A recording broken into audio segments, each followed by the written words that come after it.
శ్రీ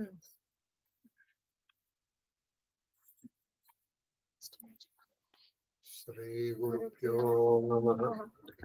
శ్రీమాత్రే నమః. శ్రీ మహాగణపతయే నమః. శ్రీ విష్ణురూపాయ నమః.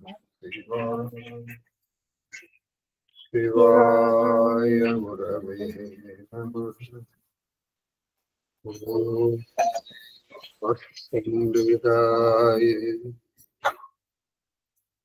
నమస్తే శారదా దేవి కాశ్మీరపురవాసిని త్వామహం ప్రార్థయే నిత్యం విద్యాదానం చ దేహి మే.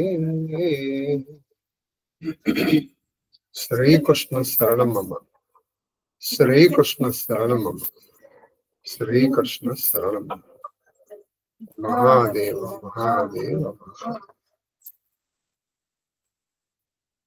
ఇష్టాగోష్ఠిగా సాగుతున్నటువంటి ప్రవచన ప్రవాహ త్రిపథగామినిలు 109వ ప్రవచనం కళహస్తీశ్వర మహత్యము ద్వితీయ శ్వాసం 82వ పద్యం. ఆవిడ ఆ కర్మని వర్ణిస్తుంది. పోయిందమ్మా?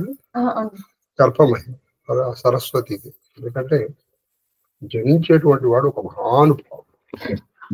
ఈయన పేరు మీద శివరహస్యంలో రుభు గీతలు అని ఉన్నాయి.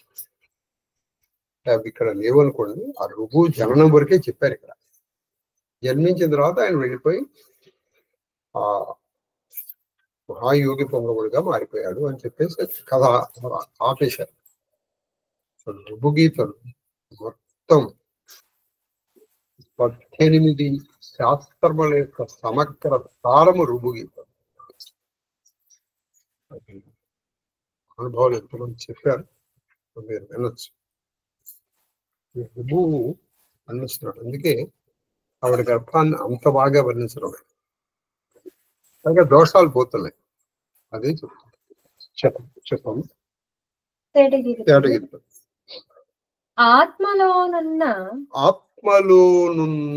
పుత్ర హత్యా కళంకము ఆత్మజా భావదోషము ఆత్మరూపమైన పిండంబు గర్భస్థమైన బయట వెడలన చన్ను మొనలనందు పొడమెనలు. ఆత్మరూపమైనటువంటి గర్భస్థం కేవలం ఆత్మస్వరూపమే అలా వచ్చేస్తుంది. మనకి కదండి. ఆత్మని ఎవరు దర్శించలేరు. అది స్వానుభవైక వేద్యం మాత్రమే. కానీ అటువంటిది ఇప్పుడు ఈ రుభు కరచరణములతో కదులుతున్నటువంటి పరమాత్మ స్వరూపం, జ్యోతిస్వరూపం, పరమాత్మ స్వరూపం, ఓంకార రూపం. అటువంటి ఆత్మరూపమైనటువంటి వాడు పిండముగా గర్భంలో ఉండేటప్పటికీ, ఇప్పుడు మీరు చూడండి, ఒక సూర్యుడు వచ్చాడు అనుకోండి, చీకటి వెళ్ళిపోతుంది. సూర్యుడు వచ్చాడంటే చీకటి వెళ్ళిపోయిందని మనం చెప్పక్కర్లేదు. సూర్యుడు ఉదయించాడంటే చీకటి వెళ్ళిపోయిందనే దాని అర్థం. సూర్యుడు వచ్చాడు అంటే చీకటి వెళ్ళిపోయిందనే దాని అర్థం. అంతే కదా. కాబట్టి ఇక్కడ ఏం చెప్పారు? వీళ్ళకి 2 దోషాలు ఉన్నాయి. ఏమిటి? పుత్రహత్య. 2 పుత్రలేమి. అసలు కొడుకులు లేకపోతే కూడా దోషం లేదు. ఈ 2 దోషాలు ఇప్పుడు కూడా పాపం నలుపు ఆకారంలో ఉంటుంది, పుణ్యం తెలుపు ఆకారం. ఈ నలుపు 2 కుటుంబాల మీద నలుపుగా బయటకు వచ్చింది. అది ఒక సహజమైనటువంటి దాన్ని కవి ఎంత ఉత్ప్రేక్ష చేశాడంటే ఆ 2 దోషాలు అలా బయటకు వచ్చేసాయి. ఎందుకయ్యా అది బయటకు ఎందుకు వచ్చేసిందంటే ఆత్మరూపమైన శిశువు గర్భస్థంలో ఉన్నాడు. ఈ లోపల వచ్చేటప్పటికే ఆ నలుపు రూపంలో ఆ దోషాలు రెండు బయటకు వచ్చేసాయి అని చెప్పి ఏమి ఉత్ప్రేక్షలు చూశారు అసలు. ఇటువంటి చదివితే మనకు కూడా ఆ ఉత్ప్రేక్ష అలవాటు అవుతుంది. ఇంగ్లీష్ లో ప్రావర్బ్ ఉంది, imagination is the real virtue of knowledge. Imagination is the real virtue of knowledge. అంతే తప్పితే మనం ప్రతిదీ ప్రత్యక్షంగా చూద్దామంటే కుదరదు. అది ఒక లైఫ్ టైం కాదు, ఒక లైఫ్ టైం కాదు, కొన్ని లైఫ్స్ ఆఫ్ టైమ్స్ నీకు సరిపోవు. ఏది అన్నీ నీకు ప్రత్యక్షంగా అనుభవంలోకి రావాలి, అవి తెలుసుకోవాలి అని. కాబట్టి కొన్ని ఊహా ప్రమాణాలతో నువ్వు తెలుసుకోవాలి. అది తర్వాత ఇక్కడ పిండము అనేదానికి కలలం బుద్బుదత్వం చ కలలం బుద్బుదం చ తతః పేషిత్వమేవ చ పేష్యాపల సమో అండః స్యాదంకురస్థత ఉచ్యతే. ముందర ఇది ఎలా ఉంటుందంటే గరుడ పురాణంలో చెప్పారు. ముందర ఇది బుద్బుదము అంటే బుగ్గ, ఒక నీటి బుగ్గలాగా ఉంటుంది. అది తర్వాత ద్రవంగా ఉంటుంది. ద్రవం తర్వాత పేష్ అంటే అది నైదర్ లిక్విడ్ నార్ సాలిడ్. ఆ తర్వాత నెమ్మదిగా అది సాలిడిఫై అయిపోయిన తర్వాత ఆకారాలు వస్తాయి. ఇది కన్ను, ముక్కు, చెవు, ఇవన్నీ ఆకారాలు వస్తాయి. ఇవి ఏ నెలలో ఏ వస్తాయి అనేటువంటి చెప్పారు. అది తర్వాత నెక్స్ట్ శేషభజం. సౌఖ్యావేశము లేని ఎటువంటి కొడుకు ఉద్భవించాడంటే అసలు వెనక్కి చెప్పారు ముందర. అందుకే మనం ఇది తేటకి చదువు. అసలు ముందర పద్యం ఒకసారి చదివి తేటకి దీని నుంచి అర్థం చెప్పుకుంటాం. దీన్ని వెనక నుంచి చెప్పుకుంటే అర్థం చెప్తే కానీ అర్థం కాదు. చెప్పమ్మా. సౌఖ్యావేశము లేని వదిలేమ్మా. సౌఖ్యావేశము లేని సంసార మోహాభిమానము విడిచి త్రిమ్మరగ కోరు ఇటువంటి వాడు. రెండోది ముక్తి సామ్రాజ్యాభిషిక్తుడై విహరించు యోగి సిద్ధులలోన నుండు కోరు. రెండోది. మూడోది మౌన ముద్రాసక్తి మదికి ఇంపగు చోట ఏకాంతమున వసింపగోరు. మూడో లక్షణం. నాలుగోది అప్రార్థిత ప్రాప్తమగు పదార్థమును దీపనాతి వ్యధ దీప్తకోరు తీర్పకోరు. ఇటువంటి వాడు. 4 లక్షణాలు చెప్పారు. విష్టప వ్యాపకంబు అది విష్టప వ్యాపకంబు సవిస్మయంబునైన బ్రహ్మంబు విష్టపక వ్యాపకంబు సవిస్మయమైన బ్రహ్మంబు పిండమై చూసారా. విష్టపక వ్యాపకమై ఇక్కడ విష్టపక వ్యాపకమైన సవిస్మయం అంటే విష్టపక వ్యాపకం. విష్టపం అంటే విష్టపం అంటే దేవత. ఈ మొత్తము జగత్తంతా వ్యాపించి అంటే సకల చరాచర సృష్టి. ఎక్కడ భూమండలం కాదు, మొత్తము చతుర్దశ భువనాల్లో చరాచర వ్యాప్తి ఉంది. ఎందుకంటే ఆత్మ ఒక చోట ఉండి ఒక చోట ఉన్నది కాదుగా. ఒక చోట ఉండి ఒక చోట ఉండేది అది ఆత్మ ఎందుకు. కాబట్టి త్రివిష్ట వ్యాపకమై అంటే మొత్తము ఈ 14 భువనాల్లో వ్యాపించినటువంటి అది నిజంగా విస్మయకమైన బ్రహ్మం. అది ఆ పదార్థం చాలా ఆశ్చర్యం కలిగించే అటువంటి బ్రహ్మ పదార్థమే ఇప్పుడు పిండమ రూపంలో. నిజానికి బ్రహ్మ పదార్థాన్ని గురించి తెలుసుకున్నటువంటి వాడు ఇంకేం మాట్లాడలేడు. కానీ ఇక్కడ విచిత్రం ఏంటంటే ఇక్కడ బ్రహ్మ పదార్థం ఒక పిండమ రూపంలో వచ్చింది. ఒకసారి కొన్ని మధ్య అదృష్ట కొద్ది ఏం జరుగుతుందంటే అండి, మనం చూడొచ్చు. మనకి సూర్యుడు ఉన్నాడు, ఆయన పరబ్రహ్మను చక్కగా చూడొచ్చు. అయితే మనం దాన్ని తెలుసుకోలేకపోతున్నాం. సూర్యుడు అంటే మండే అగ్నిగోళము ఇంతే అయిపోయింది. పెరుగు వేడి ఇచ్చేవాడు పోయింది. సూర్యోపాసన చేసి ఎంతమంది గొప్ప మయూరుడు అందరూ గొప్ప అప్పయ్య దీక్షితులు వారు.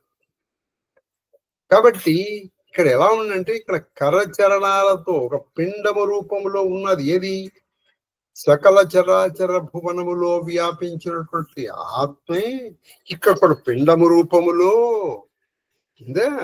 ఉండి విస్మయంబైన బ్రహ్మంబు పిండంబై ఆత్మగర్భగోళమునుండ ఈ సరస్వతి గర్భస్థంలో ఉండేటప్పటికీ ఈ సరస్వతి గర్భగోళంలో ఉంది ఏది చరాచర సృష్టికి లో వ్యాపించినటువంటి ఆత్మే ఈ పిండము రూపంలో సరస్వతి గర్భములో ఉండేటప్పటికీ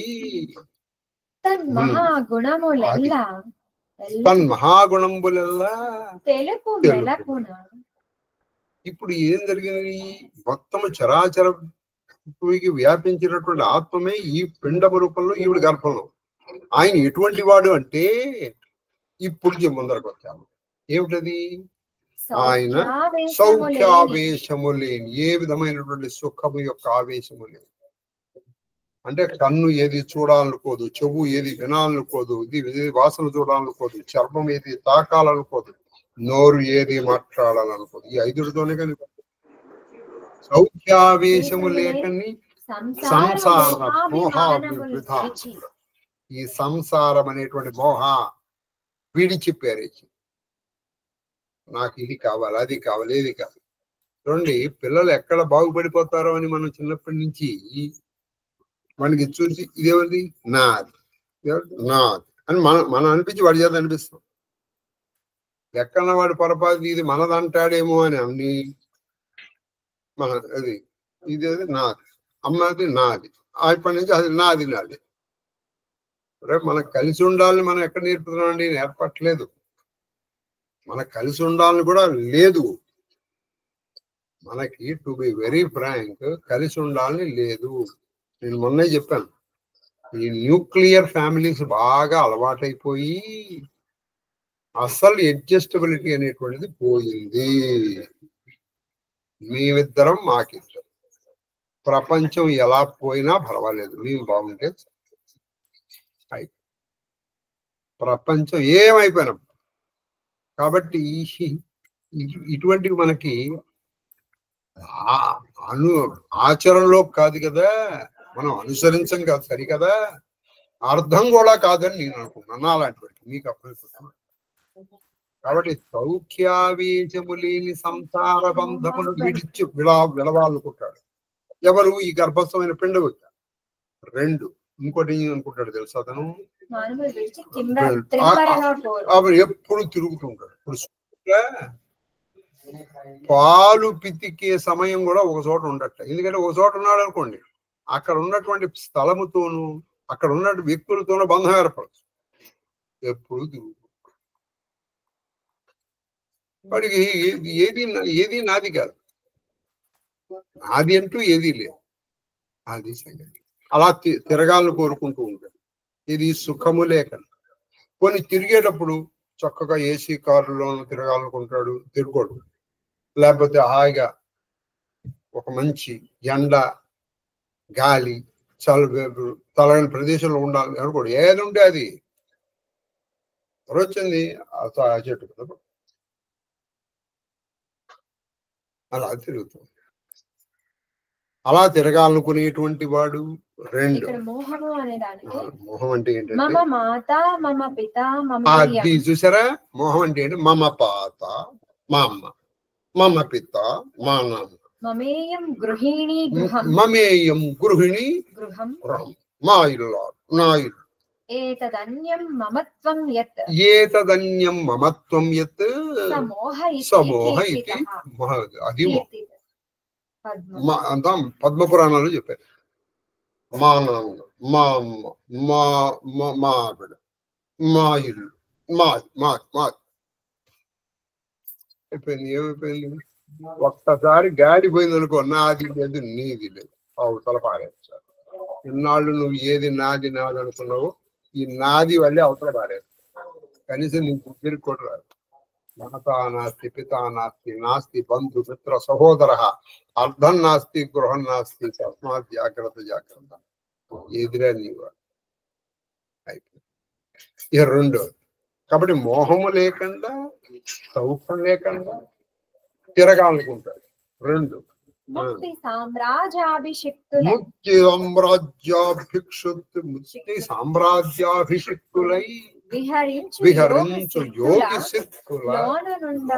ఆయన ఇప్పుడు ఎవరి మధ్యలో ఉండాలనుకుంటారంటే బాగా డబ్బున్న వాళ్ళు, బాగా సరదాలు సరసాలు తెలిసిన వాళ్ళు, బాగా మంచిగా నవ్వుతూ మాట్లాడేవాళ్ళు, అనిపించేవాళ్ళు వాళ్ళు ఆయన ఎవరి దగ్గర ఉండాలనుకుంటారు. యోగులు సిద్ధులు ఏమిటండి? యోగులు అంటే వాళ్ళు ముక్తి సామ్రాజ్యాభిషిక్తులు. వాళ్ళకి నీకు ఈ రాజ్యం అక్కర్లా, వాళ్ళకి రాష్ట్రాలు రాజ్యాలు అక్కర్లా, వాళ్ళని యోగి అనాలి. అంతే తప్పితే నువ్వు ఒక పదవిలో ఉండి నేను యోగి అని నువ్వు అనిపించుకుంటే ఎట్లా అవుతుందండి? నీకు పదవి మీద ప్రేమ పోలేదు, నీకు ఇంకా దేని మీద పోలేదు, నువ్వు యోగి ఎలా అవుతావు? పైగా వాడిని మనం ఓట్లేసి గెలిపిస్తున్నాం. అసలు మనకు అర్థం కావట్లా. బేసికల్ గా తప్పు మన దగ్గర ఉంది. కాబట్టి యోగులు సిద్ధులు వాళ్ళు ఎటువంటి ముక్తి సామ్రాజ్యాన్ని కోరుకుంటారు వాళ్ళు. కాబట్టి వాళ్ళు ఎప్పుడు మాట్లాడినా దేని గురించి మాట్లాడతారు? బ్రహ్మము, పరబ్రహ్మము, తాదాత్మ్యము, ఇవన్నీ మాట్లాడుతుంటారు. వాళ్ళు ఎప్పుడూ అలా ఉంటారు. అటువంటి వాళ్ళ మధ్యలో ఉండాలనుకుంటారు ఎవరు? ఈ పుట్టబోయే కొడుకు, ఈ పిండంలో ఉన్నవాడు. దీని గురించి ఏం చెప్పారంటే యోగుల గురించి ఆత్మేపన్యేన సర్వత్రా, అది ఆత్మేపన్యేన సర్వత్రా సమం పశ్యతి యో అర్జునః సుఖం వా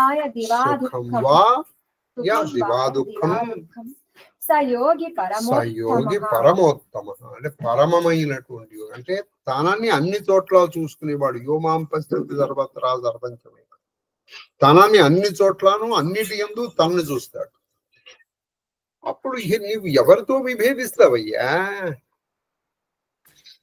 తనని అన్ని చోట్ల చూసుకుంటాడు. ఇప్పుడు నిన్ను నువ్వు కొట్టుకోవుగా.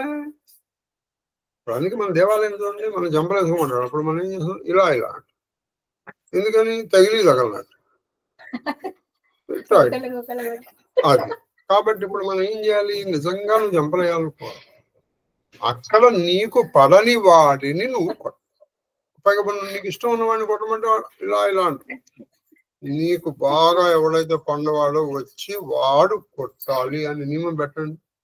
అప్పుడు వెంటనే శాస్త్రం పుట్టిస్తారు. దేవాలయంలో చంపలేసుకుంటే పొరపాటు వేసుకోకూడదు అని చెప్పేసి. కనీసం చప్పుడు కూడా రాదు మనం వేసుకుంటే. ఇట్లా వస్తుంది. ఊరికే ఇట్లా తిప్పుతాడు ఏదో డాన్స్ చేసినట్టు. కాబట్టి యోగి అంటే ఏమంటే అన్ని చోట్ల తననే చూస్తాడు. అంటే తనకు భిన్నముగా ఏదీ లేదు. తను అంటే మళ్ళీ ఈ కరచరణములతో ఉన్న శరీరం కాదు, ఆత్మ. ఆయనకి అప్పుడు ఏం జరుగుతుంది? ఇప్పుడు ఒకటి, ఇది గోడగాను, ఇది సూర్యుడు గాను, ఇది చెట్టు గాను, ఇది పిల్లి గాను, ఇది కుక్క గాను, ఇది నక్క గాను, ఇది పాము గాను, ఏది గాను కనిపించదు. ఆ పాములో ఉన్న చైతన్యాన్ని చూస్తాడు.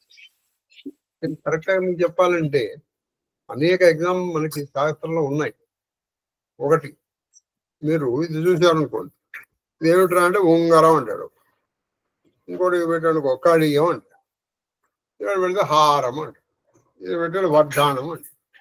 ఏదో గజ్జలు అంటాడు. అదే పట్టీలు. అది పెట్టే ప్రదేశాన్ని బట్టి మన పేరు మార్చాడు. ఇంకోసాడు అది ఏమి కాదండి, అది బంగారం అండి. నిజానికి అది ఏంటి? అది బంగారం. ఇదంతా ఏంటి? మనం పెట్టుకున్న పేరు. దీన్ని ఇంకోటి మట్టి. ఒకడు కొండ అంటాడు, ఒకడు మూకుడు అంటాడు, ఒకడు గ్లాస్ అంటాడు, ఒకడు జంబు అంటాడు. కానీ అందులో ఉన్నది మట్టి కదా. ఒక ట్యూబ్ లైటు, ఒక మెర్క్యూరీ లైటు, ఇంకో లైట్. కానీ లైట్ కాదు అక్కడ రావాల్సింది, అందులో ఉన్నది విద్యుత్. విద్యుత్ అన్నింటిలోనూ ఒకటే. దీని ఆకారాన్ని బట్టి ఆ దాంట్లో వచ్చేటువంటి వెలుగు నీకు మారుతుంది కదా. కాబట్టి ఇక్కడ యోగి అందులో అంతర్లీనంగా ఉన్నటువంటి తన్ని అన్నిట్లో చూసుకుంటాడు. కాబట్టి అతను ఎవరితోనూ విభేదించడు. అతను ఎవరితో ఎందుకంటే అందులో ఉన్నది ఇందులో ఉన్నది ఒకటే పదార్థం కదండి. అసలు రెండోదంటూ ఉంటే నువ్వు విభేదించడం. అందుకే అద్వైతం రెండోదే లేదు. పేరు చాలా బాగా చెప్పండి. అద్వైతము రెండోది లేదన్నారు. ఉన్నది ఒకటనలా, రెండోదే లేదు. కాబట్టి దేనితో విధిస్తాడు? కాబట్టి ఆయన అప్పుడు ఎక్కడికి వెళ్ళక్కర్లేదు, వాళ్ళ మధ్యలో ఉండాలనుకుంటాడు. తర్వాత అలాగే సామ్రాజ్యం అంటే ఏంటంటే లక్షాధిపత్యం. అయితే మామూలు సామ్రాజ్యం అంటే ఏంటంటే దీనికి ఒక కొలత ఉంది, చెప్పమ్మ. లక్షాధిపత్యం రాజ్యం. లక్షాధిపత్యం రాజ్యం. సత్సామ్రాజ్యం దశలక్షకే. శతలక్షే మహేశాని మహాసామ్రాజ్యం ఉచ్యతే. సామ్రాజ్యము మహాసామ్రాజ్యానికి కొంత తేడా ఉంది. ఏమిటంటే అది 10 లక్షల యోజనముల 10 లక్షల యోజనములు గల పరిమితి. దీన్ని 10 లక్షల యోజనములు ఉండాలి. ఇది దాని ఎల్లవు, అప్పుడు అది సామ్రాజ్యం. ఇది 10 లక్షలు కాకుండా శతలక్షలు అంటే 100 లక్షలు ఉందనుకోండి, అప్పుడు అది మహాసామ్రాజ్యం అదనమాట. ఆ మహాసామ్రాజ్యం ఉన్నవాడిని చక్రవర్తి, అది సంగతి. కాబట్టి ఒకప్పుడు యోజనములతో లెక్క పెట్టేవాడు. కాబట్టి ముక్తి సామ్రాజ్యం అన్నారు. ఇది ముక్తి సామ్రాజ్యానికి అసలు వెళ్ళలేదు. మొత్తం చతుర్దశ భువనములలోనూ ఆయన అన్ని ఒకటే. ఆ సామ్రాజ్యానికి అభిషిక్తులై వాడు ఎక్కడికక్కడితే అక్కడ తిరుగుతూ ఉంటాడు. మూడోది ఏంటంటే మౌన ముద్రాసక్తి. అది మౌన ముద్రాసక్తి. మదికి ఇంపగు చోట ఏకాంతమున వశం. ఆయన ఎప్పుడు ఉంటే యోగులు సిద్ధులు. ఏది ముక్తి సామ్రాజ్యం. లేదా ఒంటరిగా ఉండడానికి ఇష్టపడతాడు, ఏకాంతం. ఆ ఏకాంతంలో కూడా ఆయన ఎలా ఉండాలనుకున్నాడు? మౌనముద్రతో. ఏమి మాట. అయ్యా నమస్కారం చెయ్యి, మనిషివా పశువా అలా చూస్తుంది. మనకి ఆధునిక కాలంలో ఆయన చూసిన వాళ్ళు ఇప్పటికీ ఉన్నారు. రమణ మహర్షి నువ్వు మౌనం మౌనం మౌనం పట్ల. ఎందుకంటే నీ మాట వల్ల నీ ఎనర్జీ చాలా పోతుందండి. ఒక రీసెర్చ్ ప్రకారం తొందరగా ఫస్ట్ చనిపోయేవాళ్ళు టీచర్లు. ఎందుకంటే వీళ్ళు ఎక్కువ మాట్లాడుతుంటారు. They lose their energy. ఇప్పుడు మీకు నేను ప్రవచనం చెప్తున్నా అంటే నా ఆయువు మీకు ఇస్తున్నాను. ఎందుకని గంట సేపు నిర్విరామంగా ఒక విషయం చెప్పాలంటే సామాన్యంగా. మరి భాగవతం భారతం చెప్పినప్పుడు వరుసగా 2 గంటలు చెప్పిన రోజులు ఉన్నాయి. దానికి మీరు ప్రతిఫలం ఏం చేస్తున్నారు? చక్కగా నానాటికి తీసిగట్లు నాగం భట్లు అని 30 నుంచి 25, 25 నుంచి 20, 20 నుంచి 25, ఇప్పుడు 5, 3, 4, 2, 1. పైగా ఒరే బాబు నేను వదిలేడు గారు మీరు చెప్పాలి. అదేదో వీడు రోజు వచ్చి ఉంటున్నాడు. గరికపాటి వారు మాట చెప్పండి, ఏమండి ఏమన్నా ఈ మధ్యలో వస్తున్నారా అన్నట్టు. నేను కింద సార్ రాసి నువ్వు చదివా చదవలేదు, ముందర నేను అది చదువు, తర్వాత నేను ఇంకోటి అడుగున్నాడు. అంటే వీడు ఏదో ఒకటి అడగాలి కదా. వాడేదో ఒకటి చెప్తూ ఉంటాడు. ఇప్పుడు మీలో చాలా మంది ఎందుకు వస్తున్నారు? టైం పాస్ పడి. మీ ఇంటికి ఎవరు వచ్చి మిమ్మల్ని డిస్టర్బ్ చేయకపోతే, మీరు ఎవరింటికి వెళ్ళి డిస్టర్బ్ వాళ్ళని చేయకపోతే, మీకు ఇంకోర ఏ రకంగానూ టైం పాస్ కాకపోతే, ఇది ఓ గంట సేపు ఏదో కొంచెం కాలక్షేపం.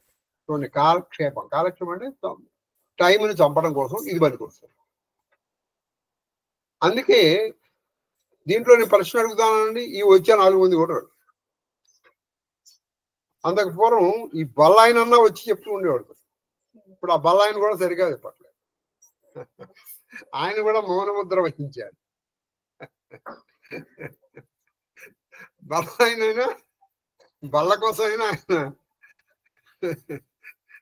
బహుశా నేను అనుకుంటాను, నా బల్లాయన కాళహస్తి సమాజం ఎప్పుడు అయిపోతారో నా బలం నేను ఎందుకు పోదాం అనుకుంటున్నాడో మరి ఏమిటో నాకు తెలియదు. కాబట్టి ఏదో భాగవతం అయిపోయిన తర్వాత ఇస్తాననుకున్నాను, ఇవ్వలేదు, భారతం అన్నాడు. సరే భారతం అయిపోయిన తర్వాత ఇస్తాననుకున్నాను, మళ్ళీ బల్లెక్కాడు. మళ్ళీ ఇప్పుడు కాళహస్తి రామచరిత మానస అంటున్నాడు. నా బల్ల నాకు ఎప్పుడు వస్తారా బాబో అని దేవుణ్ణి ప్రార్థన చేస్తూ మౌనముద్రలో ఉన్నాడు మన బల్లాయి. అది కాబట్టి ఇలా మౌనముద్ర ఆసక్తితో పైగా ఇప్పుడు కొంతమంది మౌనం ఉంటారు, ఒక్క నోరు తప్ప వాడు అన్నీ మాట్లాడేస్తాడు. వాడు చేతులతోనూ కాళ్ళతోనూ కళ్ళతోనూ ఇది అంతకంటే నోరు ఒకప్పుడు మాట్లాడితే ఒక నోరుకి మాట్లాడు, ఇప్పుడు మొత్తం శరీరం అంతా మాట్లాడుతున్నారు. నేను అటువంటి వాళ్ళు ఎవరే నోరు ఒక నోరు బాగా మాట్లాడరా, వాడు ఏదో చెప్తుంటాడు. ఇంత ఇన్ని ఊళ్ళు ఎందుకు, నువ్వు ఆల్రెడీ డైవర్ట్ అయిపోయావు, నీ మైండ్ మాట్లాడుతోంది.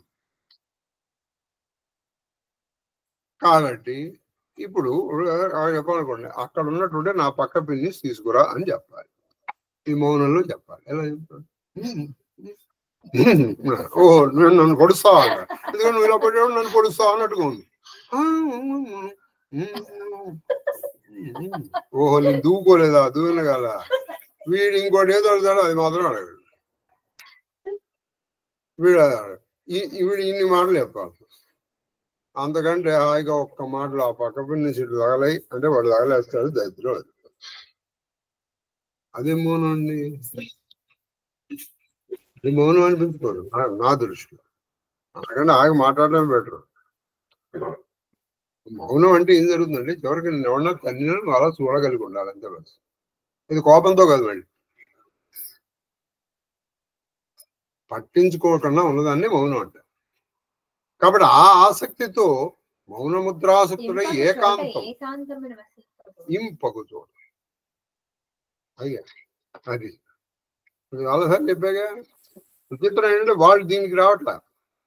నేను కూడా కూర్చొని జపం చేసుకుంటున్నాను, అభిషేకం చేస్తాను. గురుగారు నమస్కారం అండి అంటాను నేను ఫోన్. ఉంటాను ఆయన కూర్చొని అడుగు గురుగారు నమస్కారం అండి. బాబు నేను ఆపి ఆయన నమస్కారం కూర్చో అంటే గాని వాడు శాంతించు.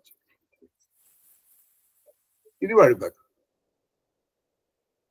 ఇప్పుడు వీడు ఏమైనా చదువుకొని వాడు అంటారే సాఫ్ట్వేర్. రేపు ఎప్పుడన్నా వీడు ఆఫీస్లోకి వెళ్ళి ఆఫీసర్ దగ్గర ఉండగా ఆఫీసర్ మీటింగ్ లో ఉంది, he will wait for his appointment. ఏం చేస్తారు ఎవరైనా, he will definitely wait for his appointment. అందుకని తలుపు దోసుకుని వెళ్ళిపోడుగా. మరి ఇక్కడ నువ్వు ఎందుకు అడుగుతున్నావు? నీకు గురువు మీద వీడు నాకంటే అధికుడన్న అభిప్రాయము లేదు. That's all, take it for granted. నాకంటే అధికుడని నీకు అభిప్రాయం ఉంటే గురువు నిన్ను చూసే వరకు వెయిట్ చేస్తావు. అట్లీస్ట్ ఆయన మౌన ముద్రలు నువ్వు జడగొట్టవు. చెప్పు.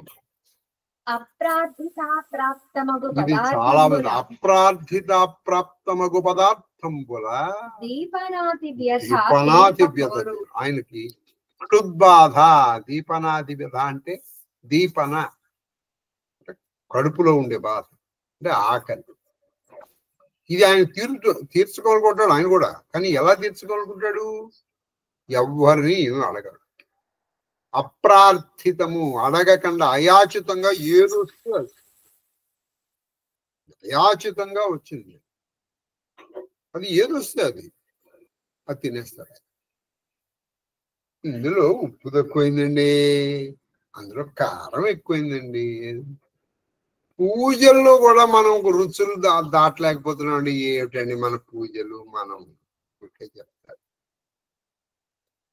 పూజల్లో వచ్చి కూడా అబ్బా ఇవాళ మైసూర్ బజ్జీ ఉందండి, వీడు జపం ఏం చేస్తాడు, వీడు వ్రతం ఏం చేస్తాడు, వీడు ఇంకోటి ఏం చేస్తాడు. వాళ్ళండి పెసరట్లు ఏమి కారం అండి బాబు, కడుపు మండిపోతుంది. నువ్వు ఇక్కడ పారాయణం చేస్తావు, నీ కడుపు మండిపోతుంటే.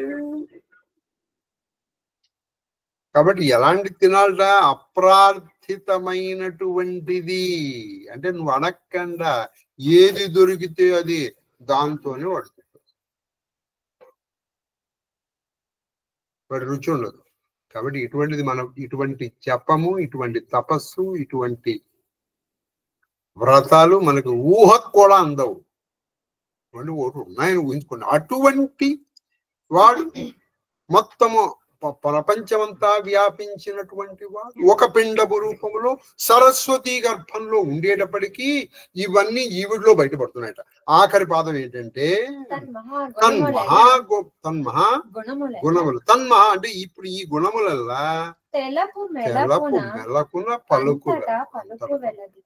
ఆ పలుకు వెలది అంటే చదువుల తల్లి సరస్వతి లో ఇవన్నీ కనిపిస్తున్నాయి. ఇప్పుడు నేను చెప్పాను కానీ ఒక మహానుభావుడు గర్భస్థంగా ఉన్నప్పుడు అవన్నీ ఈ వీళ్ళు కనిపిస్తుంటాయి.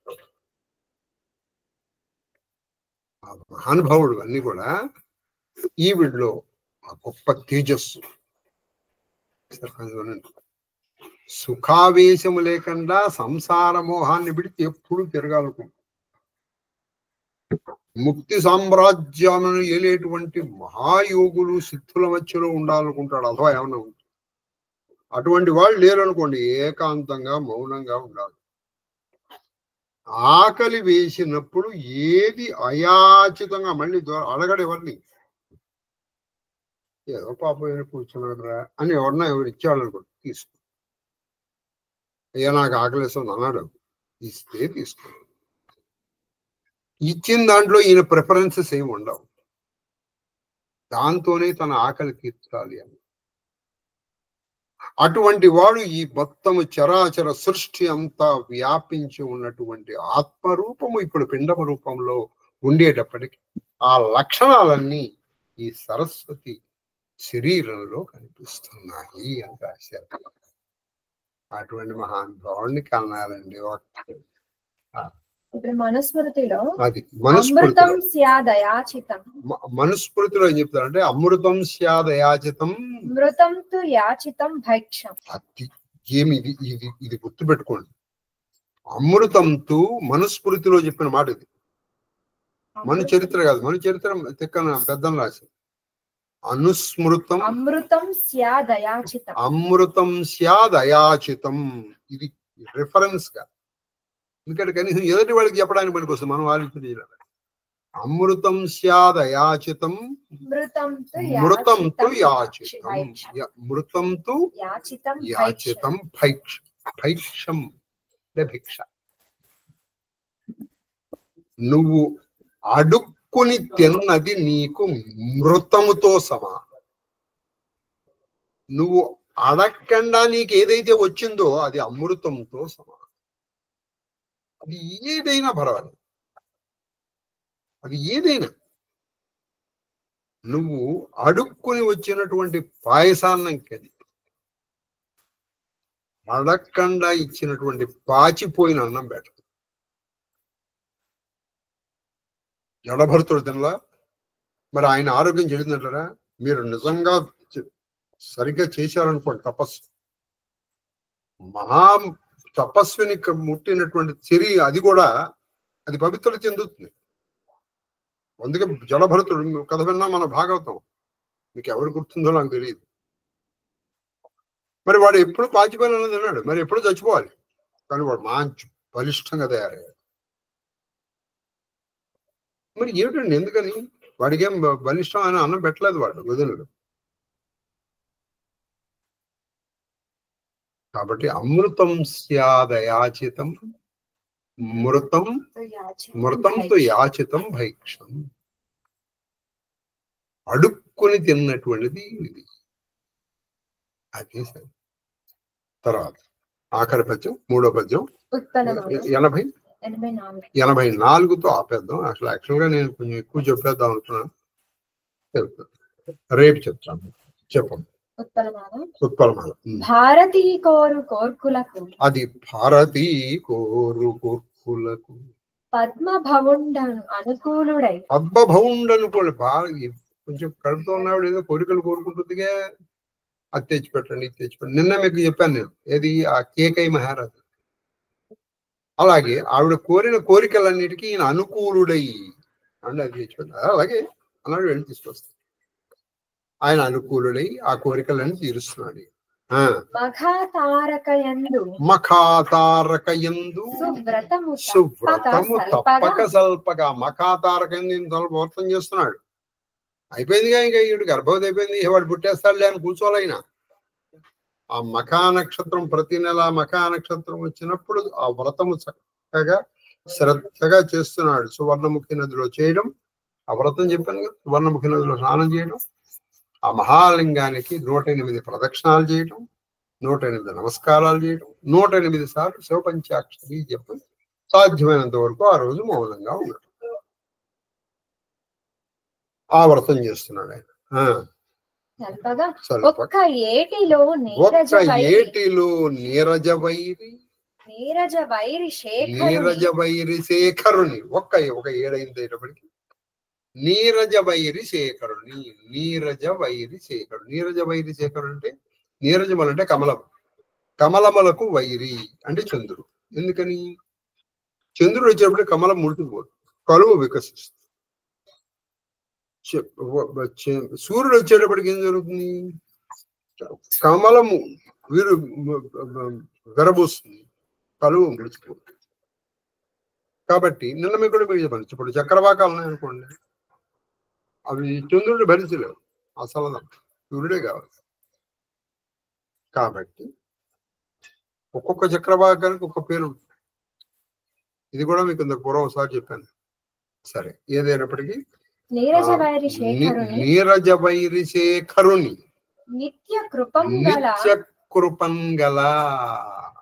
చూసారా? అంటే ఆ నీరజ వైరి శేఖరుడు, నీరజ వైరి చంద్రుడు, చంద్రుడిని శిఖరము కనగలడు. అంటే చంద్రుడు ఆయన అనుగ్రహం వల్ల, అంటే ఆ శివుడి అనుగ్రహం వల్ల, ఆ మహాదేవుడి అనుగ్రహం వల్ల పుత్ర జన్మము చేరువయ్యి అయిపోయింది. పుత్రుడు జన్మించే దగ్గరకు వచ్చేసింది, డెలివరీ టైం దగ్గరకు వచ్చింది అనమాట. దంపతుల చిత్తమున ప్రమదం విగుర్తుంది. ఆ దంపతుల చిత్తములో అంటే ఈ భార్యాభర్తలు, ఈ దంపతులు అంటే భార్యాభర్తలు. సంస్కృతంలో దం అంటే భార్య అని అర్థం. పతి భార్య భర్త, పతి పత్నులు అని. పతి పత్నులు అని మన భార్య భర్తలు అంటే అలా దంపతులు అని. అయితే ఈ దమ్ అనే మాట అసలు నిజంగా ఎలా వచ్చిందంటే జమ్ నుంచి వచ్చింది. అసలు ఫస్ట్ అయితే దాన్ని జంపతులు, ఆ జంపతులు కాస్త అది కాలక్రమంలో దంపతులుగా మారింది.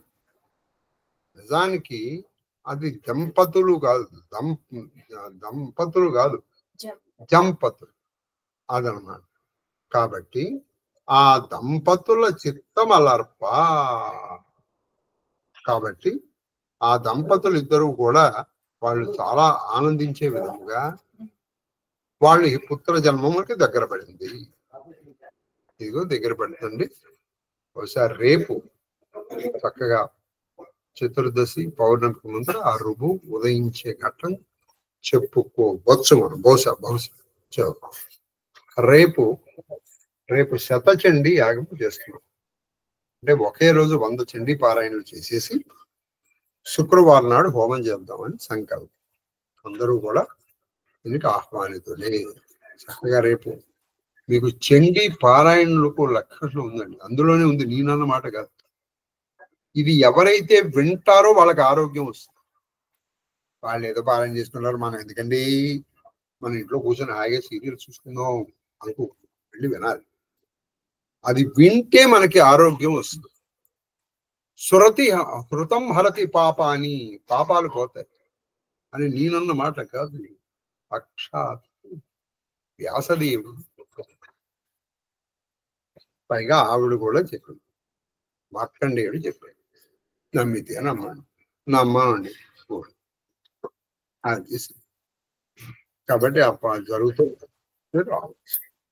రేపు ఆ పుత్ర జననం దగ్గర దంపతుల గురించి చెప్పాను కదా, దాన్ని అసలు జంపతులు. ఆ జం కాస్త కాలక్రమంలో దంపతులుగా మారి.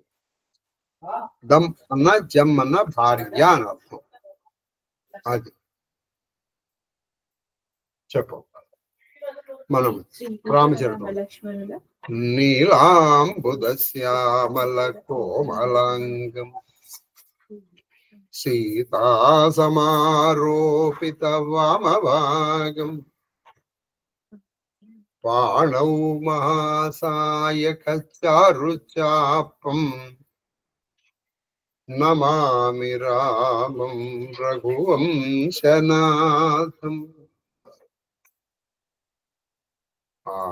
సీతాలక్ష్మణుడికి ఏకైక చెప్పింది, నాయన ఈయనకి నువ్వు ప్రాణ సమానుడు, నీ కోసం ఆయన ఈయనే వదిలేస్తాడు, ప్రాణాలు వదిలేస్తాడు, కీర్తిని వదిలేస్తాడు, యశస్సును వదిలేస్తాడు, పుణ్యలోకాలు పరలోక ప్రాప్తి అన్ని వదిలేస్తాడు. నీకు మాత్రం ఆయన అనుజ్ఞపడయ్యా. నువ్వేమిటి, నువ్వు ఆయన అనుజ్ఞిస్తే కానీ వెళ్ళేటట్లేవు. బయలుదేరంత వాళ్ళకి ప్రయాణోన్ముఖులు అవుతున్నారు రామలక్ష్మణుడు. రాముడు, లక్ష్మణుడు, సీత.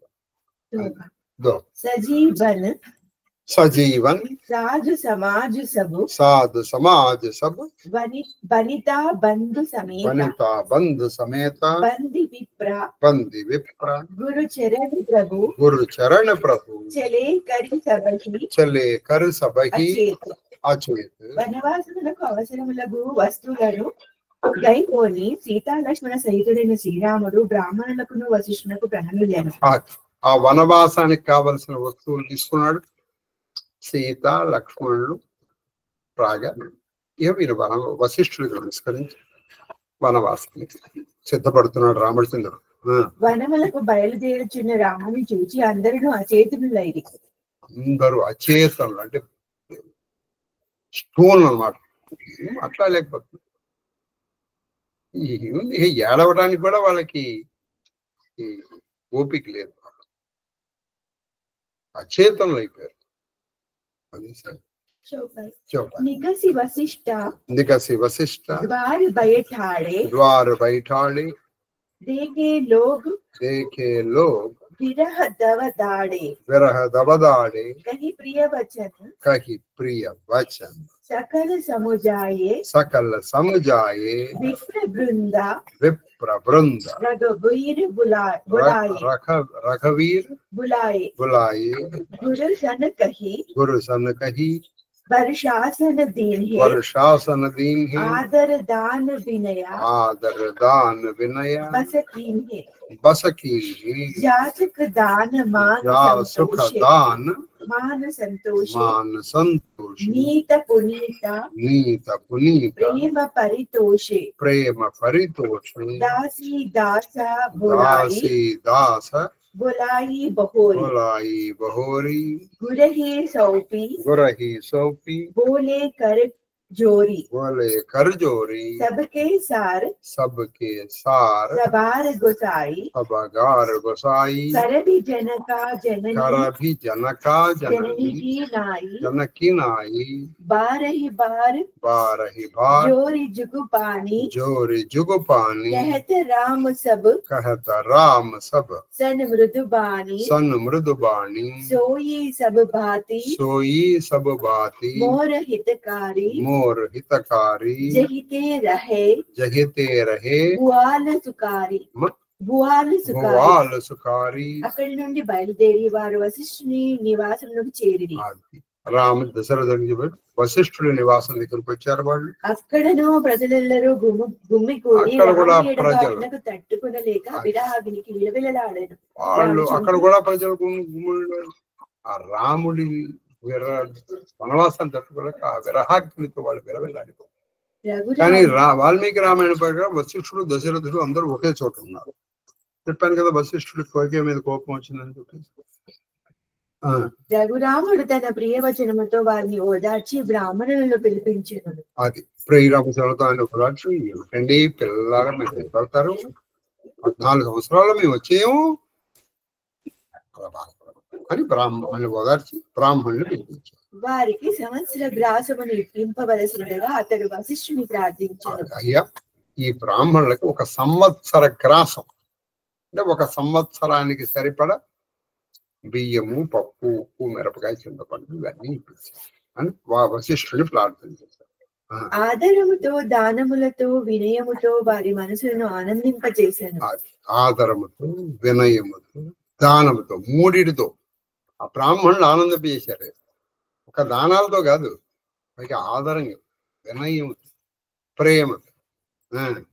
పిదప దాన సన్మానములతో అర్ధులను సంతోషపరిచెను. దానం సన్మానం చేసి వాళ్ళని అర్ధుల్ని సంతోషపరిచాడు. మిత్రులను తన ప్రేమతో సంతుష్టులను కాదు. ఆ మిత్రుల్ని తన ప్రేమతో సంతుష్టి. పిమ్మట భయపడకండి, నేను చేస్తాను కదా. పిమ్మట దాసాదాసీలను పిలిపించి వారిని గురువునకు అప్పగించి చేతులు జోడించి, స్వామి మీరు తల్లిదండ్రుల వలె వీరిని కాపాడని ప్రార్థించారు. వీళ్ళ దాసదాసీలు ఉంటారు, వాళ్ళందరినీ అయ్యా మీరు తల్లిదండ్రులా కాపాడాలి బాబు. ఇన్నాళ్ళు నాకు, సీతకి, సామికి వీళ్ళు చాలా సేవ చేశారు. మీరు కొంచెం నేను వచ్చే వరకు వెళ్ళండి. ఇంకో మీరందరూ కూడా వశిష్ఠుడి దగ్గర ఉండండి ఆయన అని చెప్పాడు వాడు. అచటనున్న ప్రతి వ్యక్తిని నమస్కరించి మృదుమధురముగా పలికిన రాజుగారిని ఆనందపరచువారే నాకు హితులు. చాలా అందరికి నమస్కారం. ఒక్క మాట చెప్తాను, నాకు ఎవరు హితులు, సన్నిహితులు, మిత్రులు, నాకు ప్రేమ పాత్రలు ఎవరంటే రాజుగారిని ఎవరు ఆనంద పెడతారో వాళ్ళే నాకు హితులు. అంటే నా హితము, నా మేలు కోరేవాడు. మీరు నిజంగా నా మేలు కోరితే నన్ను ఆపకండి, రాజుగారిని ఆనందింపజేయండి. ఎందుకంటే ఆయన చాలా బాధపడుతున్నారు, ఆయన్ని ఓదార్చండి చెప్పారు.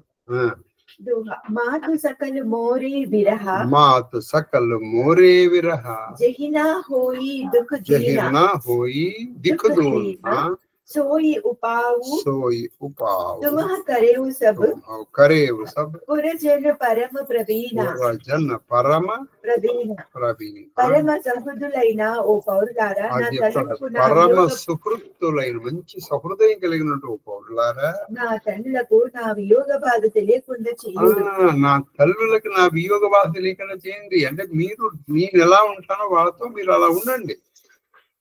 వాళ్ళని రాముని మరిపించేట్టుగా మీరు ఉండాలని చెప్పారు. यही विधि राम सब ही समझावा, यही विधि राम सब समझावा, गुरुपद पद्मा, गुरुपद पद्मा, हर्ष सिरुनावा, हर्ष सिरुनावा, गणपति गौरी, गणपति गौरी, गिरीशु मनाई, गिरीशु मनाई, चले आशीष पाई चले रघुराई, आशीष पाई रघुराई, राम चलिता अति भयउ विषादु, राम चलिता अति भयउ विषादु, सुनना जाई, सुनि न जाई, पुर आरत नादु, पुर आरत नादु, कुस गुण, कुशगुण, लंक अवध अति सोपु, लंक अवधु अति सोपु, हर्ष विषादा, हर्ष विषादा, विवस सुरलोकु, विवस सुरलोकु, गई मूर्छा, गई मूर्छा, तब भूपति जागे, गई भूपति जागे, बोली सुमंत्रु, बोली सुमंत, कहन अस लागे, कहन अस लागे, राम चले वन प्राण न जाई, राम चले वन प्राण न जाई, प्राण न जाई, कहे सुख लागी, कहे सुख लागी, रहत तन माही, रहत तन माही, यही ते कवना, यही ते कवना, यदा बलवाना, यदा बलवान, जो दुख पाई, यो दुख पाई, तजहि तनु प्राणा, तजहि तनु प्राणा, पुनि धरि धीरा, पुनि धरि धीरा, कहे नर नाहु, कहे नर नाहु, लय रधु संगा, लय रथ संगा, सखा तुम जाहु, सखा तुम जाहु. ఈ విధంగా శ్రీరాముడు పుర ప్రముఖులందరికీ నచ్చ చెప్పి గురువు గారికి పుర ప్రముఖులకు నచ్చచెప్పి గురువు గారి పాదములకు నమస్కరించి తర్వాత గణపతిని, గౌరిని, పరమశివుణ్ణి ధ్యానం చేసి వారి ఆశీర్వాదములతో బయలుదేరాడు. శ్రీరాముడు బయలుదేరు నగరమంతా విషాదముతో ఆర్తనాదాలతో రమా రమా రమా అని ఆర్తన. లంకలో అపశకునములు కూడా అయిపోయింది. అక్కడ అపశకునాలు వచ్చాయి. ఇక్కడ ఉన్నట్టుండి అక్కడ ఉల్కలు పట్టం ప్రారంభించి అయోధ్య శోక విఫలమాయను. శోకంతో కానీ ఇదేది తాత్కాలిక. దేవలోకము హర్ష శోక, దేవలోకము హర్షము శోకం. రాముడు వెళ్తున్నాడు కనుక ఆయన, రాముడు వెళ్ళకపోతే మరి ఎట్లా? అది ఒక మిక్స్ అన్నమాట. మూర్ఛ నుండి స్పృహలోనికి వచ్చిన రాజు సుమంత్రుని పిలిచి ఇట్లు పలికాడు. అది మూర్ఛ నుంచి స్పృహలోకి వచ్చాడు, సుమంత్రుడు పిలిచాడు. రాజు ఎట్లంటే, శ్రీరాముడు వనములకు పోయినను నా ప్రాణములు మాత్రము పోకున్నవి. ఏ సుఖము ఆశించి ఈ అవి ఈ శరీరం అంటిపెట్టుకుని అది నాయన సుమంత్ర, శ్రీరామచంద్రుడు అంతటి వాడు వనములకి వెళ్ళిపోతే ఈ మాట అండి.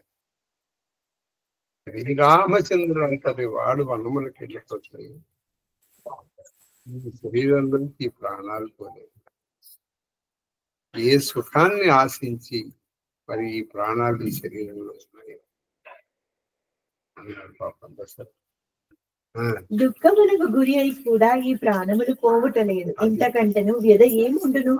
ఇంత దుఃఖం వచ్చిన తర్వాత కూడా ఈ ప్రాణం పోవట్లేదు, ఈ గుండె ఆగిపోవట్లేదు. ఇంతకు మించిన బాధ ఏముంటుంది? ప్రాణంతో ఇంక బాధ ఏముంటుంది? మరలా ధైర్యము తెచ్చుకొని రాజు ఇట్లు పలికెను, మిత్రమా, నీవు రథమును తీసుకొని రాముడితో వెళ్ళుము. అది నువ్వు రథాన్ని తీసుకుని రాముడు తీసుకెళ్ళిన ఆయన సుమంత్ర. సుటితు కుమార కుమారాదోవు కుమారాదు జనక సుత సుకుమారి జనక సుత సుకుమారి రథ చెడాయి దెకరాయి చడాయి దెకరాయి బను రాయివను ఫిరేవు గయే దినచారి పెరవు గయే దినచారి. రాజకుమారులిద్దరు మన రాజకుమారులు ఇద్దరు చాలా వారిని రథముపై ఎక్కించుకొని వనమును చూపి 4వ దినములో తిరిగి రమ్ము. తిరిగి రాని చెప్పాడు, కానీ అక్కడ దశరథుడు చెప్పలేదు. అలా తిరిగి రాని చెప్పలేదు, తీసుకెళ్ళని చెప్పాడు. జో నహి ఫిరహి యో నహి ఫిరహి धीर दो भाई सत्य संग दृढ़ व्रत रघुराई संग दृढ़ व्रत रघुराई तो तुम्हा विनय करे हो कर जोरी वनवु विनय करे हो कर जोरी पेरेउ प्रभु मिथिलेश किशोरी जब सिया कानन देखी डराई कानन देखी डराई कहेव मोरी सिख अवसर पाई सास ससुर अस कहेव संदेश सास ससुर अस कहेव संदेश पुत्री बहुत कलेश पित गृह कबहु असुरारी ससुरारी रहेव जहाँ रुचि हो ही तुम्हारी करे हो उपाय कदम्बा फिरैता होई प्राण अवलंबा नाहेता मोर मरण परिणाम कचना बसई भये विधि बामा असकई मुरुचि परामाहि रावु राम लखन सिया आनि देखाవు. రఘునాథుడు సత్యవ్రతుడు కావున సోదరులిద్దరును మేము తిరుగురాము అని చెప్పిన చేతులు జోడించి, నువ్వు 4 రోజులు ఉండు, ఆయన ఉద్దేశం ఏంటంటే పోనీ ఆ వనాలు అవి కష్టాలు వాళ్ళు వచ్చేస్తారు. కానీ ఆయన భగవంతుడు ఆయన రాడు. నువ్వు 4 రోజుల తర్వాత నువ్వు తీసుకురా అంటే రానన్నాడు అనుకో, అప్పుడు నువ్వేం చేస్తావు అంటే 2 చేతులు జోడించి రాముడు ఎదుర్కొండా దయచేసి జనకుసుతనైనను అయోధ్యకు పంపుడని ప్రార్థింపు. నువ్వేం చేస్తావు అంటే పోనీ వాళ్ళ ఒక ప్రార్థన, జనకసుత అయినటువంటి సీతమ్మనైనా వెనక్కి పంపించేవాడు. వాళ్ళు ఎలాగో నువ్వు ప్రార్థన చేయరమ్మని, నువ్వు 4 రోజులు వాళ్ళతో ఉంటావు కదా, రాలనుకో కనీసం సీతమ్మనైనా. సీతాదేవి అడవి దృశ్యములకు భయపడినప్పుడు దానిని అవకాశంగా తీసుకొని సీతాదేవి అడవి దృశ్యాలు భయపడు, అదే అవకాశం తీసుకుని నా సందేశం మా రాజుగారు చెప్పారమ్మా, నేను తీసుకొచ్చేసాను, వచ్చేయమ్మా. కుమారి, నీ అత్తమామల సందేశం అనుసరించి ఈ భయంకర వనము నుండి మరలి రమ్ము. అది ఈ భయంకర వనం నుంచి నువ్వు బయటకు వచ్చేయమ్మా. నీవు తండ్రి గారింటిలోనైనా అత్తగారింటిలోనైనా నీ ఇష్ట ప్రకారం నీకు తోచినట్టు వచ్చు. ఇప్పుడు ఈ కథలో ఏం జరుగుతుందంటే, తులసీదాసు మొన్నటి వాడు అంటే మరి సెంటే మరి కాదు.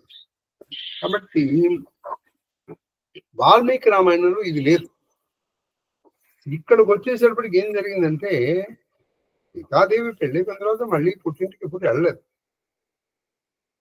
ఒకప్పుడు అలాగే ఉండేది, వాళ్ళు పెళ్ళైపోయింది వచ్చిందంటే అంతే. మళ్ళీ మళ్ళీ పుట్టింటికి వెళ్ళటం అనేటువంటిది సామాన్యంగా జరగదు. కానీ కలియుగంలో ఏం జరుగుతుంది, వీడు కొంచెం పుట్టింటికి వెళ్ళటం ఉంటుంది కదా, కాబట్టి ఏం జరుగుతుంది, ఈయన అదే రాశాడు. ఈయన సుమంతుడు ఏం చెప్పించాడు, పోనీ నీకు కొత్త మామల దగ్గర ఉండడం ఇష్టం లేదు, నిధులకు వెళ్ళిపో అనిపించారు. ఇది ఖచ్చితంగా మనం చెప్పదంటే రామాయణంలో ఇప్పుడు ఇది మనకు నో డౌట్ ఇది ఖచ్చితంగా కలుపుతాం. ఎందుకని ఇది ఈ యుగ ధర్మాన్ని అనుసరించి ఆయన రాశాడే.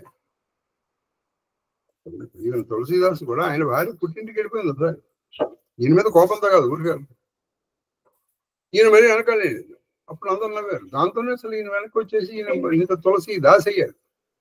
కాకపోతే ఈయన తులసీదాసు కాదు, ఈయన అంతవరకు బద్రీదాసుడే. ఆ కథ అంతా మనకి తెలుసు కదా. కాబట్టి ఇక్కడ విచిత్రమైన విషయం ఏంటంటే, వాళ్ళు తులసీదాసు ఈ యుగ ధర్మమును అనుసరించి రాశారు. ఈ యుగ ధర్మమును అనుసరించి ఏమిటి యుగ ధర్మము? ఈ పుట్టింటికి వెళ్ళటం అనేటువంటిది ఉంది. పుట్టింటికి వెళ్ళటం అనేది ఉంది. అప్పట్లో ఈ పుట్టింటికి వెళ్ళటం ఇవి లేవు. అది ఏ విధముగా అయినను ఏ ఉపాయములతోడ నేను ఆమెను అయోధ్యకు తోడుకొని రమ్ము. అది ఏ విధంగా ఏదైనా ఉపాయంతో ఆమెను అయోధ్యకి తీసుకొచ్చి ఏదో ఒకటి కనీసము సీతమ్మ వచ్చినను నా ప్రాణములకు ఆలంబనము దొరుకుతుంది. కనీసం సీతమ్మ వచ్చినా నా ప్రాణాలు కొంచెం నిలవచ్చు. కానీ ఆ సీతలోనే నేను రాముడిని చూసుకుంటాను. లేనిచో పర్యవసానము నా మరణమే. అది లేదా పర్యవసానం నా మరణం. నిజంగానే అదే జరిగింది. విధి వైపరీత్యమునకు ఎవరును ఏమీ చేయజాలరు అని ఇట్లు పలికిన పిమ్మట నాకు సీతారామ లక్ష్మణులు తెచ్చి చూపును అని పలుచు దశరథ మహారాజు మూర్ఛితుడాయెను. నాకు రామ లక్ష్మణులు చూపించారు. విధి వైపరీత్యానికి ఎవరు మాత్రం ఏం చేస్తారు మరి అన్నాడు, పడిపోయాడు పాపం. అసలు ఏంటంటే ఈ ఘట్టం చాలా చిత్రమైన ఘట్టం అండి. ఏంటంటే అందరికీ తెలుసు ఇది రాముడు అవతార పురుషుడు, ఇది అవతార ప్రయోజనం. ఇది భరించడం చాలా కష్టం అండి, చాలా కష్టం. అందుకనే ఒక కవి చెప్తాడు, అమ్మా నువ్వు మళ్ళీ అవతారం అంటూ వస్తే సీతమ్మ రాముడు లాంటి అవతారం ఎత్తకమని, సీతమ్మ లాంటి అవతారం ఎత్తకమని. కవులు రాయలేరు, నేను చదవలేను, ఇంకోటి ఎందుకమ్మా ఎందుకంటే ఎప్పుడు ఇటువంటిది లేదు. పాయి రజాయసు నాయసుడు रधु अति बेग बनाई गयउ जहां बाहिर नगर सिया सहित दो भाई రాజాగిరి పొందిన సుమంత్రుడు ఆయనకు నమస్కరించి వెంటనే వేగవంతములైన ఆయుధాలను పూంచిన రథముపై నగరము పొలిమరులకు చేరింది. ఆయన వెంటనే రాజాజ్ఞ పొందాడు. మంచి వేగంగా నుండి అశ్వముల రాజు నగరం పొలిమేరలకు వెళ్ళి అక్కడ సీతారామ లక్ష్మణులు ఉండేవి. అక్కడ వెళ్ళేప్పుడు అక్కడ సీతారామ లక్ష్మణులు నగర పొలిమేరలో కనిపించారు. చూసి तब सुमंत्र नृप वचन सुनाए करि विनती रथ राम चढ़ाए चढ़ी रथ सिया सहित दो भाई चले हृदय अवधहि सिरुनाई चलत राम लखी अवध अनादा विकल लोग सब लागे सादा कृपा सिंधु बहुविधि समुझावहि हिरय प्रेमा बस पुनि फिर आवहि फिर आवहि फिर आवहि लागति अवध लागहि अवध भयावनि बारी भयावनि भारी मानव काल राति अधि मानव अधि मानव काल राति अधि रात्रि अधि आरी आरी घोर जंतु समपुरा नर नारी दर पै एक एक निहारी घर मसाना कर मसान परिजन जनभूता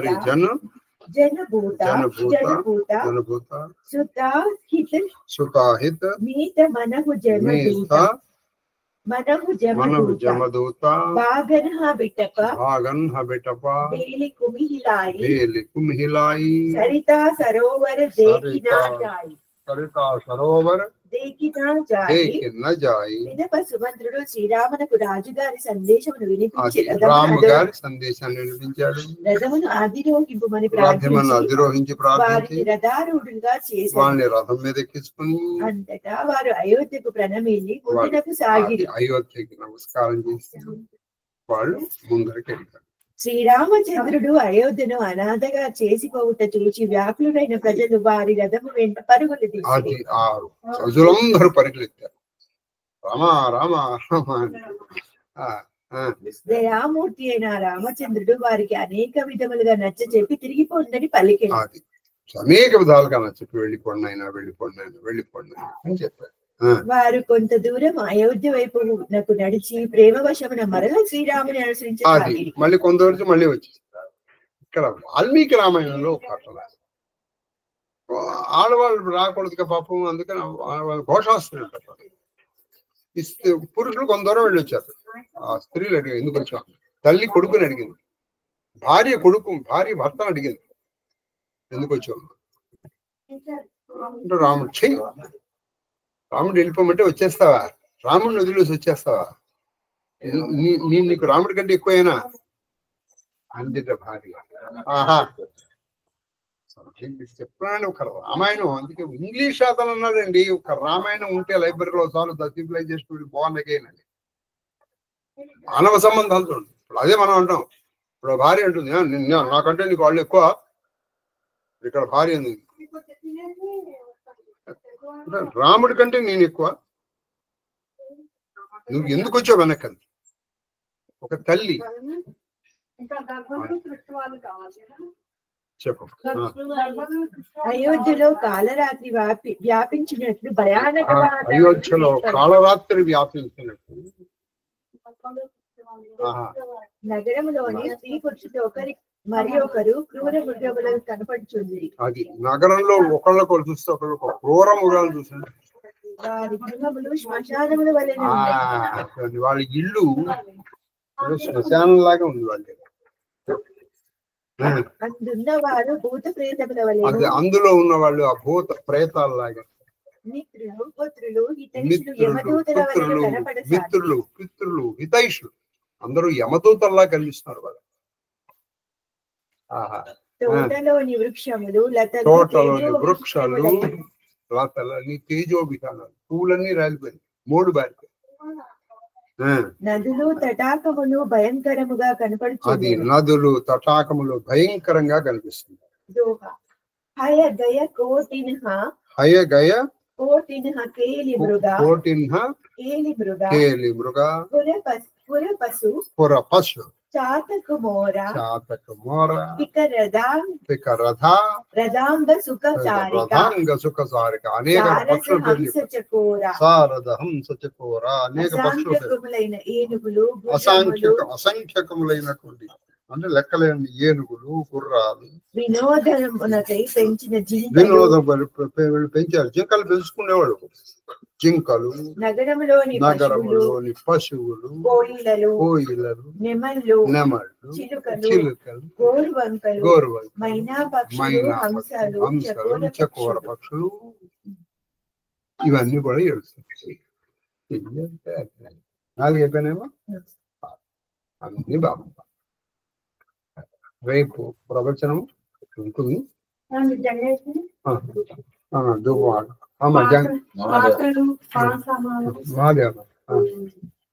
మన ఆచరణ పాత్రలు అవన్నీ కూడా పంపించేసి సాధ్యమైనంత వరకు అన్ని కింద బట్టి తీసుకెళ్తారు. విభూతి బ్యాగ్ అంటే విభూతి బుర్ర బుర్ర బుర్ర పెట్టాలి మరి. అది బుర్ర వద్దు, మళ్ళీ అది బుర్ర పాడైపోతుంది. అదే అదే అందుకని మామూలుగా మరి బొట్టు పొట్ట అన్ని పెట్టేదా ఇంకా అలాగే ప్రమిదలు కూడా ప్రమిదల కింద ఉన్నాయి తీసుకోమన్నా. అంటే శివకుమార్ ఏం ఇస్తుంది ఇంకా అంతేనా? అంతే మనం దాని దేశాసిన పాలన పుస్తకాలు బ్యాగ్ అంతే అంతేనా? నాకు తెలిసి అన్ని పంపిస్తాం. బట్టలు కూడా పంపించే బట్టి మనం తీసుకెళ్ళాలి ఇంకా పద్దాలు వద్దు వద్దు పంపించి ఉండమన్నా. అంటే ఇంకా రామరాజు మాస్టర్ రమ్మన్నారు సామాన్ బయలుదేరే నువ్వు ఒక పని చేయాలి. ఇది డేట్ అయిపోయిన ఇచ్చాను ఇస్తా తీసుకుంటారా తీసుకోవడం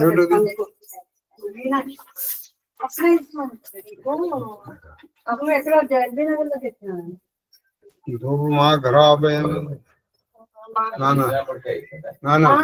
అది వాళ్ళు తీసుకోకపోతే ఊరికి ఆంతో ఆర్గ్యుమెంట్ పెట్టు. నువ్వు ఆ గ్రహాభయామి దీపం దర్శనం ధూప దీపానంతరం శుద్ధ ఆచమన్యం నైవేద్యం ఓం భూర్భువస్సః సర్వచైతన్య రూపాం తాం సాధ్యాం విద్యాం బుద్ధిం యాః ప్రచోదయాత్ సత్యం దర్శన పరిణజామృతో సమృద్ధో వదనవసి ఓం ప్రాణాయ ఆయుధం చేసావా?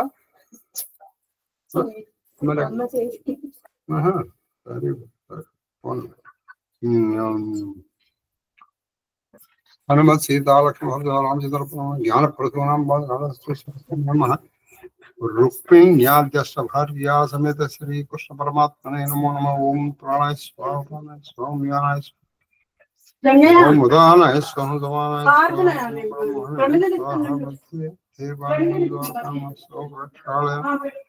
పాదో ప్రక్షాళయాం తాంబూలం సమర్పయామి తాంబూలచర్వణానంతరం శుద్ధాచమన్యం సమర్పయామి నైవేద్యం నివేదయామి.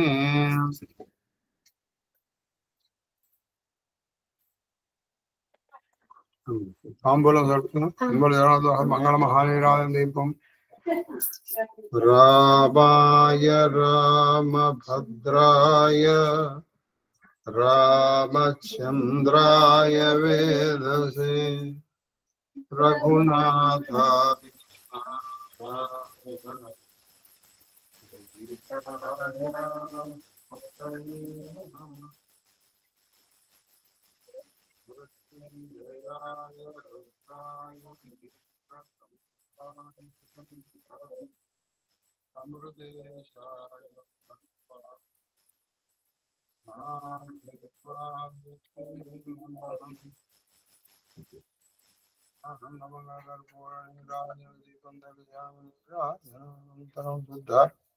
ఆచమన్యం సమర్పయామి నమస్కరోమి హర నమః పార్వతీపతయే హర హర మహాదేవ హర.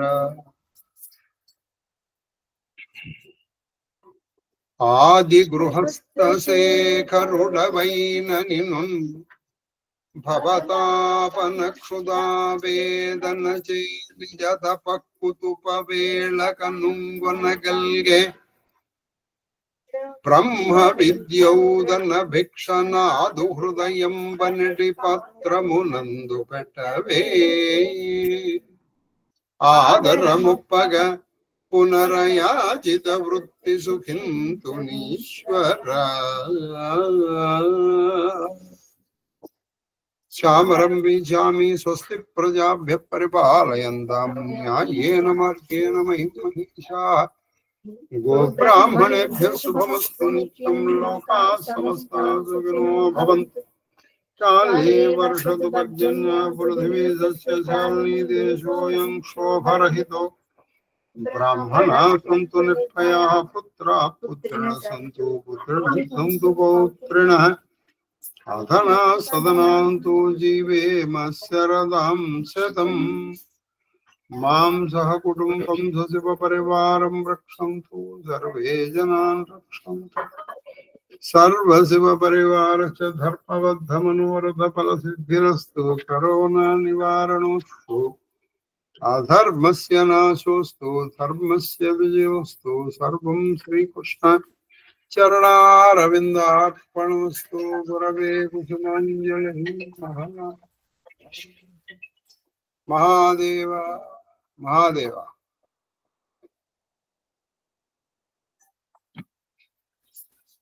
మహాదేవ మహాదేవ మహాదేవ గురుగారు. మహాదేవ్ మహాదేవ్ మహాదేవ నాయన కేక్యూ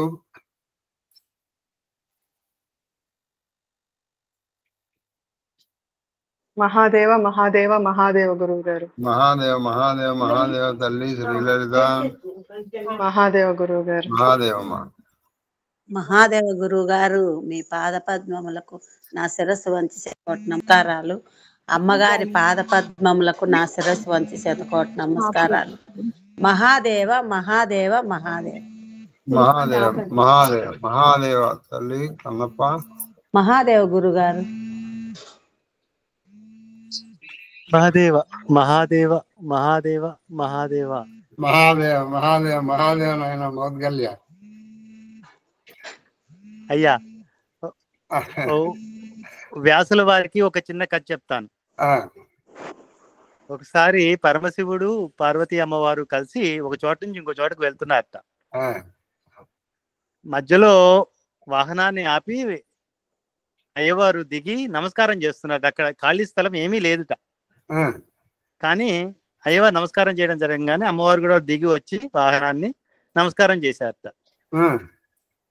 చేస్తే అమ్మవారు అడిగారట, ఏంటి స్వామి చుట్టుపక్కల చూస్తే ఏమీ లేదు, మీరేమో దిగి నమస్కారం చేస్తున్నారు ఏంటి అని. అంటే ఎప్పుడో ఎంతో కాలం క్రితము ఇక్కడ కథ చెప్పబడింది. అందుకని నమస్కారం చేస్తున్నాను అన్నట్ట. అయిపోయింది. మళ్ళీ వాహనం ఎక్కారు. సగం దూరం వెళ్ళిన తర్వాత మళ్ళీ ఆపిచ్చి వాహనాన్ని దిగారు అయ్యవారు. మళ్ళీ అలాంటిదే ఇంకొక వేరే స్థలం, ఖాళీ స్థలము నమస్కారం చేస్తున్నారట. అమ్మవారు కూడా దిగి వచ్చి నమస్కారం చేసుకుని, ఏంటి స్వామి ఇక్కడ కూడా కథ చెప్పబడిందా అని అడిగారట.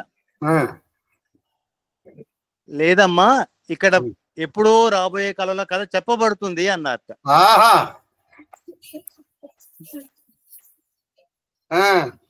అయ్యా, అటువంటి శ్రీకాళహస్తీశ్వర మహత్యము స్వయంగా శ్రీకాళహస్తీశ్వరుడు ఊపిరి, అది చెప్తున్న వ్యాసుల వారు తమరు. శ్రీరాముడి మనస్సు స్వయంగా విశ్వనాథుడిచే చెప్పబడింది, అది చెప్తున్న వ్యాసుల వారు తమరు. కాబట్టి అది వినే అదృష్టము మౌనంగా ఉంటే గాని అది సరిపోవట్లేదు. అయినా మౌనం కూడా సరిపోవట్లే. అది అంటే మాటల్లో ఆయుష్మాన్ భవ ఆయుష్యేంద్రియే ప్రతిష్ఠతి. ఆయుష్మాన్ భవ బాగా చెప్పారు. దీర్ఘాయుష్మాన్ భవ. మహాదేవ్ మహాదేవ్ మహాదేవ్ మహాదేవ్ మహాదేవ్ గురుగారు. మహాదేవ్ మహాదేవ్ మహాదేవ్. ఇంకొక శ్రీ